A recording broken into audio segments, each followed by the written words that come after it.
বলুন আল্লাহু আকবার। প্রত্যেকটা আয়াতের শেষে ইদা সামাউ ফাতারাত একটা লম্বা তার সাকিনওয়ালা। পরের আয়াত ও ইদাল কাওয়াকিবু তাসারাত, তাও কোনটা লম্বা তার। প্রত্যেকটা ছন্দে ছন্দে মিলানো, সবগুলোর ইন্ডিকেশন, সবগুলোর লক্ষ্য আল্লাহ তাআলা নির্ধারণ করেছেন দুনিয়া না আখিরাত। আসতে বলুন দুনিয়া না আখিরাত। এখানে আল্লাহ তাআলা প্রথম আয়াতে বলছেন যখন আকাশ ফেটে যাবে, আজ যে আকাশ আমরা দেখতে পাচ্ছি একদিন এই আকাশ আর আকাশ থাকবে না, ফেটে লন্ডভন্ড হয়ে যাবে। কার কথা? একটু জবানটা ছেড়ে ভালোবেসে বলুন তো কার কথা? আপনি যে বাসায় থাকেন, শুনতেছেন আপনারা? বাসাটা যদি বিল্ডিং হয়, যেমন আজকে এখানে আলহামদুলিল্লাহ যিনি আপনাদের এলাকার রত্ন আবুল কালাম আজাদ সাহেব, বিশিষ্ট ব্যবসায়ী, সমাজসেবক, মাদ্রাসার জন্য একটা ফ্ল্যাট তিনি লিখে দিয়েছেন। এখন এই ফ্ল্যাটের একটা ছাদ আছে না নাই?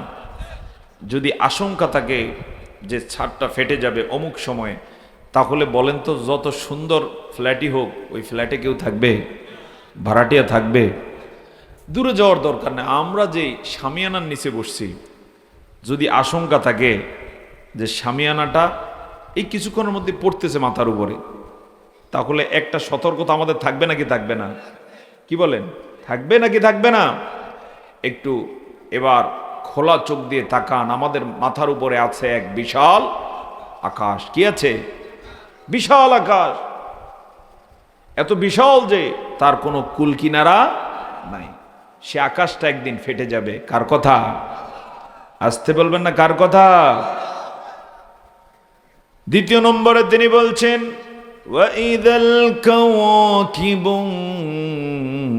তাসারাত, স্মরণ করো যখন নক্ষত্র রাজি সব খসে খসে পড়বে। একদিন সূর্যটা খসে যাবে, চাঁদ খসে পড়ে যাবে, আরো যত গ্রহ নক্ষত্র, একটা দুইটা নয়, 100, 1000, 1,00,000, 1 কোটি নয়, অসংখ্য অগণিত অগণন তারা এই আকাশে আছে না নাই? একদিন সবগুলো খসে পড়বে। জবান ছেড়ে বলুন আল্লাহু আকবার। আপনাদেরকে একটা তথ্য দেই, খুব খেয়াল করুন। আমরা যে লোহা ব্যবহার করি, লোহা চিনেন তো? এই যে মাইকের এখানে যে সরঞ্জামাদি যেগুলো আছে, এখানে লোহা আছে না নাই? যত বিল্ডিং আছে দোতলা থেকে শুরু করে সবগুলোর মাঝে কি আছে? লোহাও নাই, বিল্ডিংও নাই, ব্রিজ নাই। লোহা ছাড়া বলা চলে শক্ত শক্তিশালী কিচ্ছুই নাই। এই লোহা আসলো কোত্থেকে জানা আছে কিনা? শুনুন, এখানে শিক্ষিত যারা আছেন ওনারা জানেন, এরপর আমি স্মরণ করিয়ে দেওয়ার জন্য বলছি। লোহা এসেছে আকাশ থেকে। সুবহানাল্লাহ বলুন। কোত্থেকে? আকাশ থেকে। আকাশ থেকে আল্লাহ সুবহানাহু ওয়া তাআলা এগুলোকে উল্কা আকারে বা বিভিন্ন এই যে গ্রহ নক্ষত্রের কোনো একটা অংশ খসে পড়েছে, মূলত এটা ছিল লোহা, গরম খসে এটা জমিনের মধ্যে দীর্ঘদিন পর্যন্ত আছে, সেখান থেকে এখন বের করে আনা হচ্ছে গবেষণা করে। এটাই কি? লোহা। এই জন্য কোরআন আল্লাহ লোহার বিষয় বলছেন আমি এটা নাজিল করেছি। নাজিল বলতে উপর থেকে নিচে আমি এটা পাঠিয়েছি। সুবহানাল্লাহ বলুন। তো আমার বন্ধুগণ, এই লোহা যদি এখন সাপোজ এই যে পৃথিবীটা যত বড়, এরকম বড় একটা লোহার টুকরা পৃথিবীতে পড়ে, পৃথিবীটা তখন আর থাকবে না, ধ্বংস হয়ে যাবে। কথা বলুন, কি হয়ে যাবে? ধ্বংস হয়ে যাবে। কিন্তু পৃথিবী নয়, আমরা যে সূর্যের আলো পাই, এই সূর্যটা পৃথিবীর থেকেও 13 লক্ষ গুণ বড়। খুব অল্প সময়ের ব্যবধানে এই সূর্যটা একদিন খসে পড়বে, ধসে যাবে, ছিঁড়ে পড়ে যাবে। কার কথা? তাহলে সেদিনটা নর্মাল হবে না, বড় মারাত্মক হয়ে যাবে। এমন একটা দিন সামনে আসে না নাই? এগুলো করে করে আল্লাহ তাআলা 3 নম্বরে বলেন ওয়াইদাল বিহারু ফুজ্জিরাত, একদিন সমুদ্রকে উত্তাল করে দেয়া হবে। 4 নম্বরে বলেছেন ওয়াইদাল কুবুর বু'সিরাত, যে কবরগুলো আছে আজ মনে হতে পারে কবরের মানুষটা মাটির সাথে মিশে গেছে, কিন্তু একদিন এই কবরটাকে আল্লাহ খুলে দিবেন, আর খোলা কবরের মানুষটা জ্যান্ত হয়ে দাঁড়িয়ে যাবে। সুবহানাল্লাহ, এমন একটা দিন সামনে আসতেছে। আমার বন্ধুগণ, সেই দিনের অবস্থাটা কেমন হবে? এই যে যেই মুহতামিম সাহেব মারা গেলেন হয়তো 1 বছর আগে, একদিন সবার সামনে তাকে জ্যান্ত পাওয়া যাবে। এবার 100 বছর আগে, 1000 1 লাখ বছর আগে যে মারা গেছে, তার কোনো বংশ আজকে নাই, কেউ তার নাম জানে না। সেই লোকটাও একদিন কবরের বুক থেকে বের হয়ে আসবে। জোরে জোরে বলুন সুবহানাল্লাহ। আল্লাহ তাআলা এই বিষয়ে আবার আরেকটা সূরার মধ্যে এভাবে বলেন, ইযা যুলজিলাতিল আরদু জিলজালাহা ওয়া আখরাজাতিল আরদু আসকালাহা ওয়া ক্বালাল ইনসানু মা লাহা। একদিন প্রচন্ড ভূমিকম্প হবে। ইদা সুলসিলাতিল আরদু জিলজালাহা। এই ভূমিকম্পের পরপরই এই জমিনের বুক থেকে সব বোঝাগুলো বের হয়ে আসবে। ও আখরাজাতিল আরদু আসকালাহা। এখানে আলেমগণ রয়েছেন, আসকাল শব্দের অর্থ হচ্ছে যত বোঝা। এটার 3টা তাফসির এসেছে। রাত গভীর হয়ে গেছে, দীর্ঘ আলোচনা করার মতো আমি সময় নিতে পারবো না, সংক্ষেপে বলছি আপনাকে। 3টা বোঝার তাফসির এসেছে। 1 নম্বর হইল লাশগুলো সব জ্যান্ত হয়ে বের হয়ে আসবে। লাশের বোঝা হালকা না ভারী বলতে পারেন? লাশ যারা ধরেছেন আপনারা জানেন লাশের বোঝা কি বড় ভারী, কিন্তু এগুলো সব জমিনের বুকে আছে না নাই? আমরা পৃথিবীতে যেই পরিমাণ মানুষ জেতা আছি, লাশের পরিমাণ এই পরিমাণ না আরো বেশি? কথা বলুন, আরো বেশি।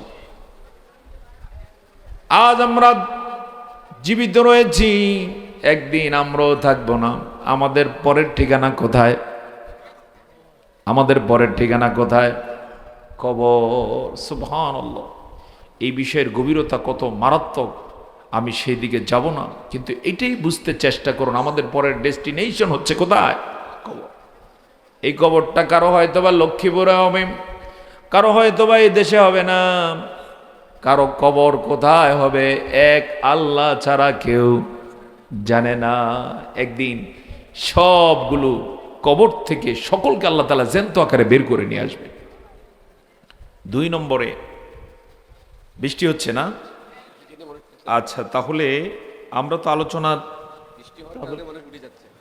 তাহলে আলোচনা আমরা দীর্ঘ করার তো কি নাই সুযোগ, না প্রোটেকশন তো নাই না?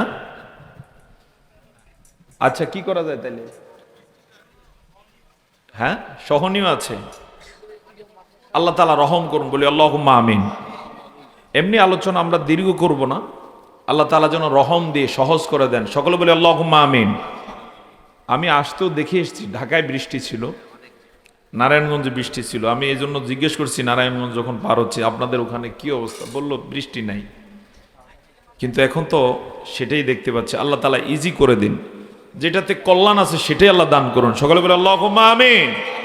যে আপনারা একটু জড়ো হয়ে বসে যান, আমরা কিছু সময়ের জন্য আলোচনা সূত্রপাত করেছি এবং মোনাজাতের মধ্য দিয়ে আমরা শেষ করতে চাই, এবং এই আলোচনা যেন নাজাতের উসিলা হয়।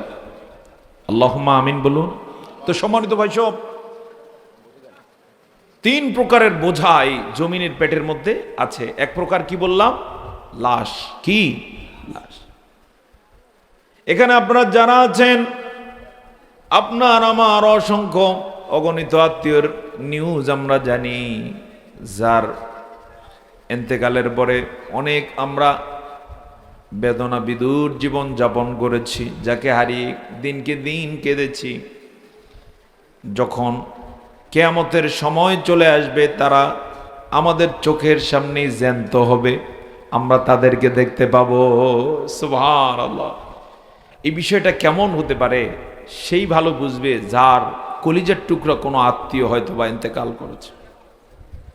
এই সমাজে এমন কেউ থাকতে পারেন যে তার কলিজার টুকরা সন্তান ইন্তেকাল করেছে তার জীবদ্দশায়, সন্তানের লাশ খবরে রেখে বাবা বেহুশ হয়ে গেছে, মা বেহুশ হয়ে গিয়েছে।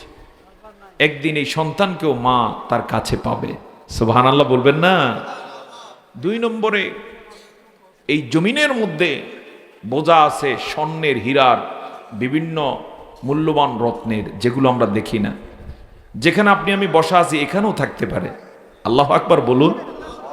গত কয়েক বছর আগে সৌদি আরবে রাস্তা করার সময় হঠাৎ করে দেখি কি স্বর্ণের পানির মতো, ইঞ্জিনিয়াররা দেখতেছে পানি আকারে বেরোচ্ছে, পরে চেক করে দেখে যে এটা বিশাল এক স্বর্ণের খনি। সুবহানাল্লাহ বলবেন না? এরকম দেশে দেশে আছে না নাই? সামান্য কিছুই মানুষ আবিষ্কার করতে পারে, আর সবগুলো রয়ে গেছে কিসের মধ্যে? জমিনের মধ্যে। কোনো একদিন এগুলো সব বের হয়ে আসবে। 3 নম্বরের বোঝা হলো আমি আপনি যা আমল করি এগুলো সব সংরক্ষিত আছে কোথায়? এই জমিনে। আজকে এই মুহূর্তে যিনি যেখানে বসা, এখানে আপনার ওই জায়গাটায় জমিন সংরক্ষণ করে রাখছে যে আল্লাহর গোলাম কতক্ষণ আমার বুকের উপরে বসে আছে। সুবহানাল্লাহ বলবেন না? এই 3 প্রকারের বোঝা একদিন জমিন বের করে দিবে। সুবহানাল্লাহ। আমার বন্ধুগণ, 5 নম্বর আয়াতে আল্লাহ তাআলা বলেন, আলিমাত নাফসুম মা কদ্দামাত ওয়া আখখারাত। অবশেষে প্রত্যেকে জানতে পারবে জীবনে কি ভালো কাজ সে করেছে। কোথায়? দুনিয়াতে না আখিরাতে? আখিরাতে সে সব দেখবে। বালেগ হওয়ার পর থেকে কি ভালো কাজ করেছে। আবার কোনোটার 10 গুণ সওয়াব, কোনোটার 20 গুণ, কোনোটার আরো বেশি, কোনোটার আরো বেশি। কষ্ট যত বেশি সওয়াব তত বেশি। এই যে কষ্ট করে বসে আছে, সওয়াব আছে না নাই? আসতে বলুন, আছে না নাই? আদালতে আখিরাতে সব সে পেয়ে যাবে। সুবহানাল্লাহ বলবো না? ওয়া আখখারাত, আরেক প্রকার হলো যা ভালো কাজ করবে কিন্তু সেগুলো শুধু নিজের সাথেই যাবে না, দুনিয়াতে রয়ে যাবে। যেমন কেউ কোনো মাদ্রাসা করেছেন, মসজিদ করেছেন, কোনো ভালো কাজ করে গেলেন, রাস্তা করে গেলেন, একটা ফল গাছ রোপণ করে দিয়ে গেলেন, নিজের সাথে এগুলো নেওয়া যায় না, রয়ে যায়? কি রয়ে যায়? আদালতে আখিরাতে সে দেখতে পাবে যে রাস্তাটা সে করে গেছে, যত মানুষ এই রাস্তা দিয়ে হাঁটলো সব মানুষের একটা সওয়াব আল্লাহ তার জন্য পরে পাঠিয়ে দিয়েছে। মাদ্রাসার জন্য খরচ করেছেন, এখানে অসংখ্য গণিত আল্লাহর কোরআনের পাখিরা পড়বে, আপনি হয়তোবা দেখে যেতে পারবেন না, এটার সওয়াব কি দুনিয়াতে আপনি হয়তোবা জানবেন না, আদালতে আখিরাতে আল্লাহ তাআলা সেটা আপনার পরে পৌঁছে দিবেন। জোরে বলুন সুবহানাল্লাহ।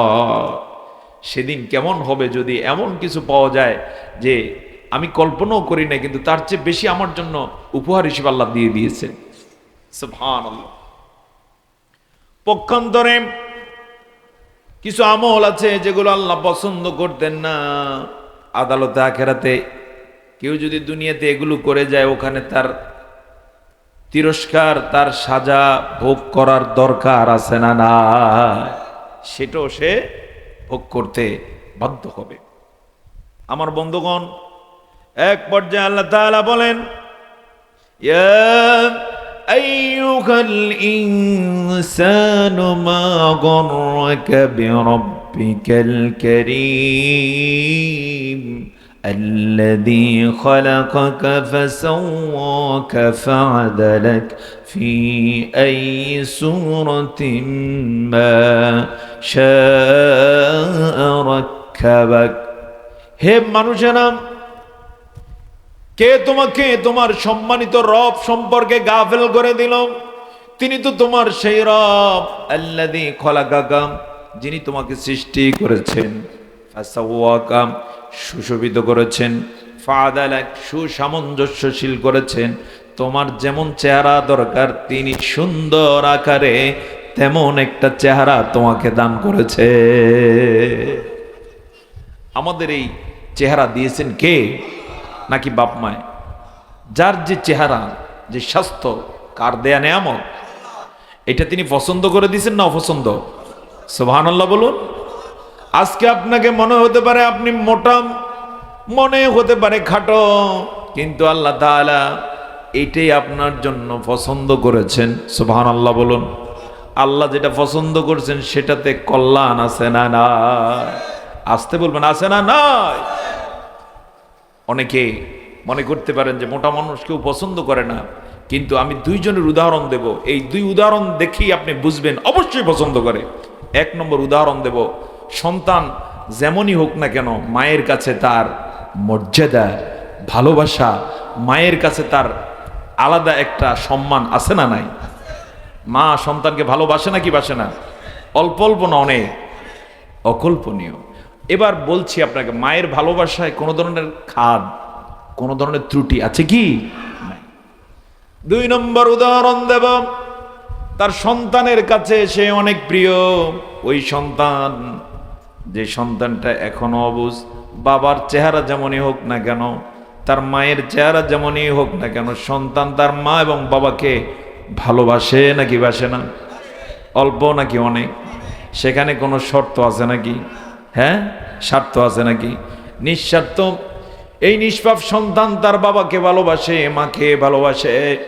এর মধ্য দিয়ে বোঝা যায় আল্লাহ চেহারা তাকে যেটা দিয়েছেন এটাই সুন্দর। সুবহানাল্লাহ। সেই জায়গা থেকে আল্লাহ বলছেন, ও মানুষেরা, ইয়া আইয়ুহাল ইনসানু মা গররাকা বিরাব্বিকাল কারীম الذي خلقك فسواك فعدلك في أي سورة ما شاء ركبك। চিৎকার করে বলুন আল্লাহু আকবার। আমার বন্ধুগণ, এরপর আল্লাহ তাআলা বলেন, কাল্লা বাল তুকাদ্দিবুনা বিদ্দিন, কোশ্চিন কালো নয়, তোমাদের কেউ কেউ আছেন বিচারের দিনটাকে মিথ্যা সাব্যস্ত করে। তার কাজ দেখে বোঝা যায় একটা যে পরকাল আছে, হিসাব নিকাশের দিন আছে, সেইটারে বিশ্বাস করে না। এরকম লোক অবশ্য আল্লাহর মেহেরবানিতে করফারা এলাকায় নাই।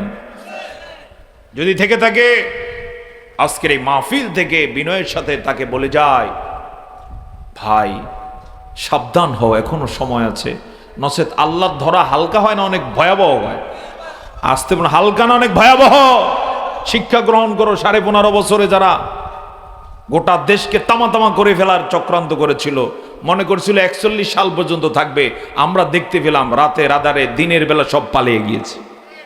বাস্তব নাকি অবাস্তব? নতুন করে কেউ যদি আবার চক্রান্ত ষড়যন্ত্র করে ইসলামের বিরুদ্ধে, তোমাদেরকেও পালাতে হবে, দেশবাসী তোমাদেরকে ছেড়ে দিবে না।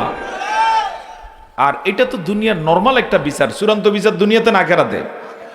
আসতে বলবো না কোথায়? সেদিনের বিচার হালকা হবে না, অনেক ভয়াবহ হবে। আমার বন্ধুগণ, এরপর আল্লাহ তাআলা বলেন, ওয়া ইন্না আলাইকুম লাহাফিজিন কিরামান কাতিবিনা ইয়ালামুনা মা তাফআলুন।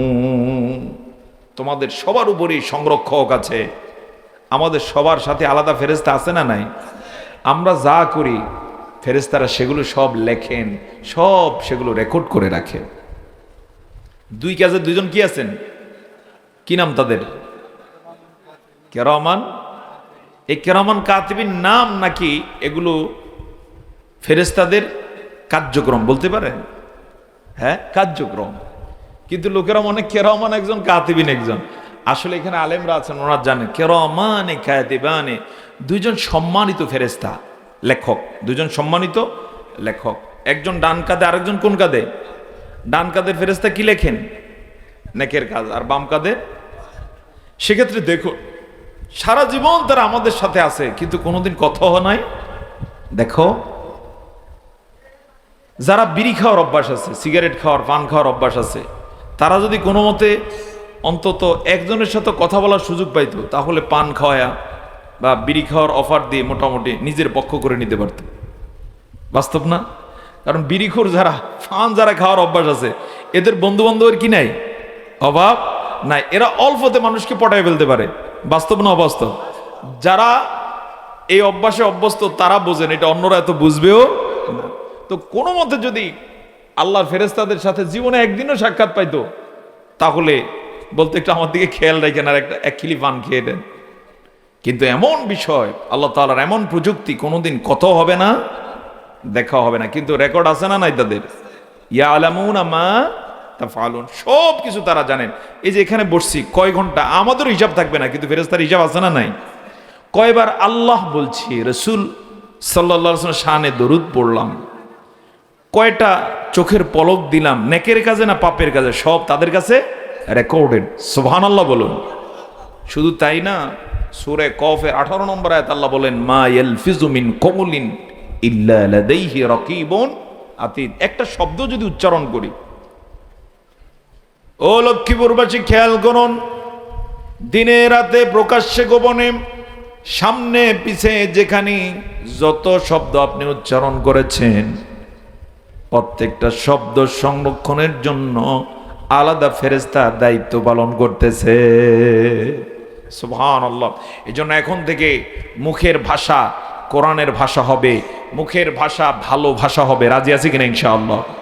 কোনো অশ্লীলতা, মিথ্যা, প্রতারণা, ইসলাম বিরোধী কোনো কথা যেন জবান থেকে বের না হয়, সচেতন থাকবো। রাজি আছে কিনা ইনশাআল্লাহ?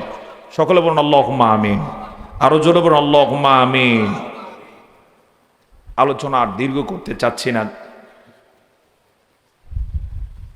আমার বন্ধুগণ। এক পর্যায়ে আল্লাহ তাআলা বলেন, ইন্নাল আবরারা লাফি নাঈম ওয়া ইন্নাল ফুজ্জারা লাফি জাহিম। যারা আবরার হবে, নেক বান্দা হবে, দুনিয়াতে একটু কষ্ট করবে, পরীক্ষা দিচ্ছে, এই কারণে আল্লাহ তাআলা তাদেরকে নাঈম নামক জান্নাতে প্রবেশের ব্যবস্থা করে দিবে।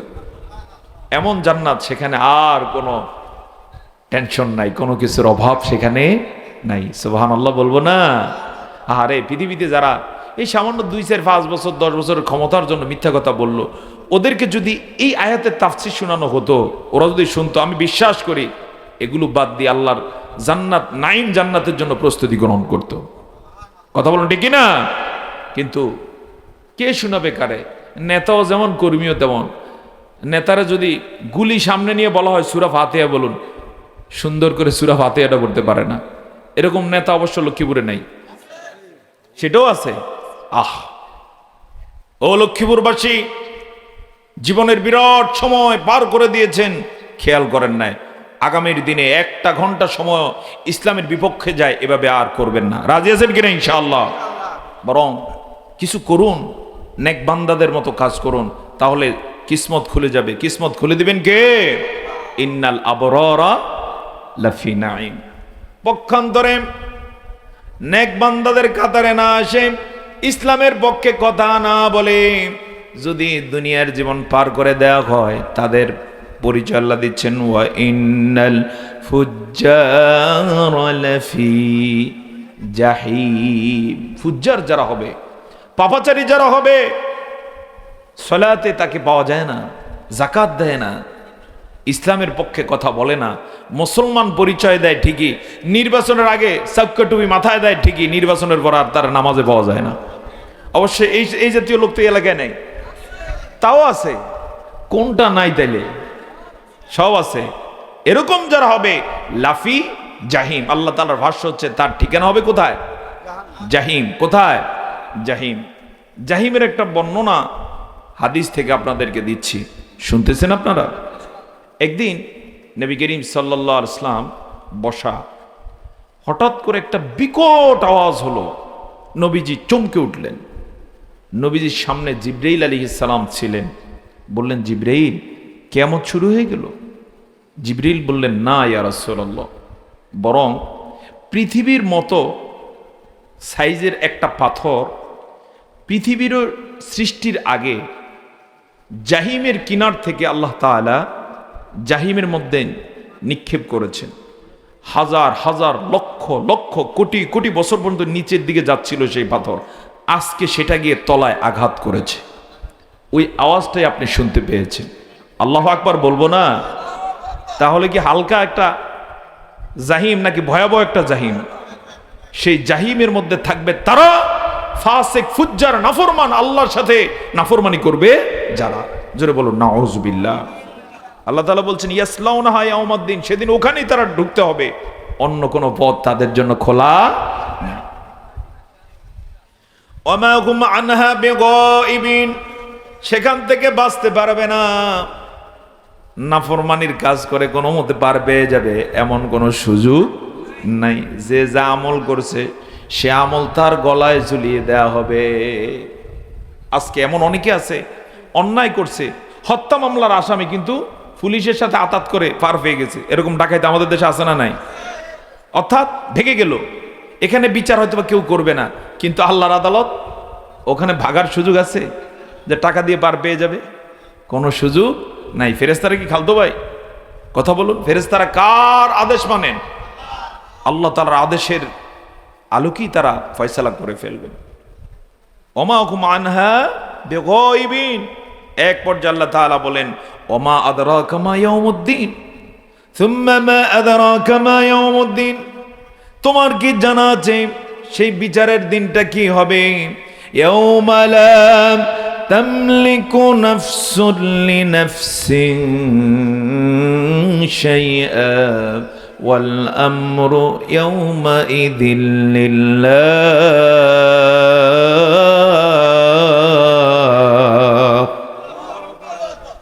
ইয়াউমা লা তামলিকু নাফসুন লিনাফসিন শাইআ। সেদিন কেউ কারো কোনো উপকার করতে পারবে না। বাবা তার সন্তানের পক্ষে কিছু করতে পারবে না, নেতা তার কর্মীর জন্য কিছু করতে পারবে না, নবী তার উম্মতের জন্য কিছু করতে পারবে না। সেদিন আইন চলবে একজনের, সে আইন চলবে কার? তার ফয়সালা ছাড়া সেদিন আর অন্য কিছু হবে না। এই হচ্ছে যে ছোট্ট সূরাটি আপনাদের সামনে তেলাওয়াত করেছি, তার সংক্ষিপ্ত আলোচনা। আসুন আর দীর্ঘ আলোচনায় না গিয়ে আমরা এবারে সিদ্ধান্তে আসি। এক নম্বর সিদ্ধান্ত হচ্ছে পরকালের প্রস্তুতি। প্রস্তুতি নিতে রাজি আছি তো ইনশাআল্লাহ? সেজন্য এখন থেকে কাজ করুন, পরকালের জন্য ভালো কিছু পাওয়া যায়। আমার দোস্ত, সেই পরকালটা শুরু আছে, কোনো শেষ নাই। দুনিয়ার জীবনটা পরকালের তুলনায় কয়েক মিনিটের জীবন, কয়েক সেকেন্ডের জীবন। এটা যদি বুঝতে আপনার কষ্ট হয়, আপনাকে বলবো চন্দ্রবর্ষ, সৌরবর্ষ, আলোকবর্ষ, এগুলো নিয়ে একটু স্টাডি করবেন। বৃষ্টি আল্লাহর পক্ষ থেকে এসেছে, আলহামদুলিল্লাহ বলুন। পরীক্ষা হয়ে গেছে আর কি, যে আল্লাহর জন্য কারা সময় দিতে পারে। আমরা দিয়েছি, বলি আলহামদুলিল্লাহ। আলোচনা আমার মূলটুকু শেষ করেছি, শুধু শিক্ষাটুকু আপনাদেরকে স্মরণ করে দিয়ে মোনাজাতে যাচ্ছে। আল্লাহ সুবহানাহু ওয়া তাআলা চন্দ্রের, সূর্যের হিসাব আমাদের সামনেই রেখেছেন। আপনারা কি জানেন যে চন্দ্রবর্ষ কাকে বলে? চন্দ্রের যে মাস, চন্দ্রের যে বছর, এটাকে বলে চন্দ্রবর্ষ। আবার সূর্যের সাথে যে হিসাব, এটাকে বলে সৌরবর্ষ। চন্দ্রবর্ষ আর সৌরবর্ষর মাঝে পার্থক্য আছে না নাই? কয় দিনের বলতে পারেন? 11 দিন। কয় দিন? 11 দিন। এই কারণে দেখবেন এবার রমজান যেই তারিখে শুরু হয়েছে, আগামী বছর রমজান কয়দিন পরে শুরু হইবে? পরে না আগে? আগে শুরু হবে। চাঁদ আর সূর্যের এই হলো সিস্টেম। কিন্তু যদি উপরের দিকে যাই, সেখানে চলে আলোক বর্ষ। আলোর গতি সেকেন্ডে 1,86,000 মাইল। এভাবে 1 সেকেন্ড, 1 মিনিট, এভাবে যদি 1 বর্ষ হয়, সেটারে বলে কি বর্ষ? আলোক বর্ষ। আলোক বর্ষের সাথে যদি আমরা সৌরবর্ষের হিসাব করি 365 দিনের, তাহলে এখানেই দেখা যায় ওই 1 বছরের তুলনায় এখানে কেউ যদি 1000 বছরও হায়াত পায়, এটা কয়েক সেকেন্ডের জীবন। সুবহানাল্লাহ বলবেন না? এবার চিন্তা করুন পরকালটা কত বিস্ময়কর। সেই পরকাল সামনে আসে না নাই? এজন্য সুখী হতে হলে আমরা কোথায় হতে চাই? পরকালে। আর যারা পরকাল চায় আল্লাহ তাআলা তাদেরকে দুনিয়াও দিবেন নাকি দিবেন না? সেভাবে আসুন কাজ করি। স্পেশালি আপনাদেরকে বলবো, আগামী বাংলাদেশ বিনির্মাণের জন্য পরকাল ভয় যারা করে, আসুন আমরা সবাই এক হয়ে যাই এবং এই সমাজটাকে আমরা আলোকিত করি। রাজি আছে কিনা ইনশাআল্লাহ? এই সমাজের নিউজ হলো এখানে মাদক আছে, এখানে মিথ্যা আছে, প্রতারণা আছে, এখানে নামাজ পড়ে না, বেনামাজের সংখ্যা কম নয়। আমার কাছে এই নিউজ আছে, যেহেতু আমরা এই সমাজেরই মানুষ, আলহামদুলিল্লাহ বলুন। সুতরাং যারা এরকমটা এখনো করে যাচ্ছেন, বিনয়ের সাথে বলবো একটু থমকে দাঁড়ান, এ হারাম থেকে ফিরে আসুন, পরকালকে ভয় করুন, জাহিমকে ভয় করুন, আল্লাহকে ভয় করুন, ভালো মানুষের কাতারে আসুন। সাহাবাই کرام যেভাবে ইসলাম আসার আগে অন্যায় করেছেন, ইসলাম আসার পর অন্যায় করছেন না ছেড়ে দিয়েছেন? এতে সম্মান বাড়ছে না কমছে? আপনাদেরকে দরাজ কণ্ঠ দিয়ে উদাত্ত আহ্বান জানিয়ে যায়, আসুন